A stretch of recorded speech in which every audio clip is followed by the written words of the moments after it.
কিছুদিন পরে কুরবানিকে সামনে রেখে উটের মাংস, দুম্বার মাংস এগুলো আসবে। দূর বেটা হাসনাত আব্দুল্লাহ দিলে তো এখন সবকিছুর 12টা বাজাইয়া।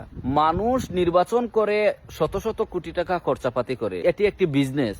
এখন এত টাকা খরচ করে যারা নেতা হয় তারা তো আর খরচ করবে না, মানুষ তো আর নেতা হবে না, মানুষ তো আর ইলেকশনেই দাঁড়াবে না বেটা, কারণ এটি একটি বিজনেস ছিল, বিজনেসটা বন্ধ হয়ে যাচ্ছে। গতকালকের পর থেকে প্রত্যেক মানুষ তার ইউনিয়নের চেয়ারম্যানকে ইঙ্গিত করে ভিডিওগুলো শেয়ার দিচ্ছে এবং পোস্ট করছে।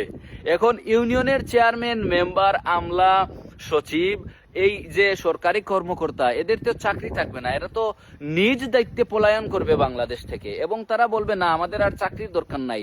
একদিকে লজ্জা পাইবো, অন্যদিকে দেখবো যে এখন তো সবকিছু মানুষ জাইনা লাইছে, সরকারি যে বেতন, এই বেতন দিয়ে আর তার কি চলে।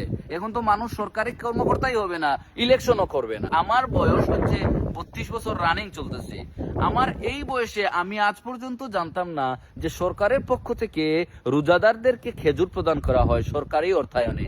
এটি তো আমার জীবনে আমি দেখিনি, বিতরণ করতেও দেখিনি, আমরা খাইনি, আমরা পাইনি। কুরবানির ঈদের সময় গরুর মাংস, গরুর মাংস, দুম্বার মাংস, উটের মাংস সরকারের পক্ষ থেকে গরিবদেরকে বিতরণ করা হয়, আমার জীবনে আমি তো দেখিনি।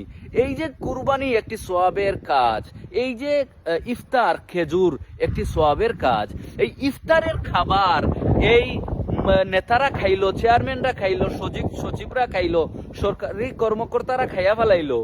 মানে এই কুরবানির মতোই একটা পবিত্র বিষয়, এই বিষয়ের এই গরুর গুস্ত একটি সওয়াবের কাজ, এই গরুর গুস্ত খাইলো। মানে এরা এত নিচে নামতে পারলো যে গরিব দুঃখী মানুষের কুরবানির গুস্ত সরকারের পক্ষ থেকে প্রদান করা হয়েছে, সেই সরকারি গরুর গুস্তটা সে ভক্ষণ করছে।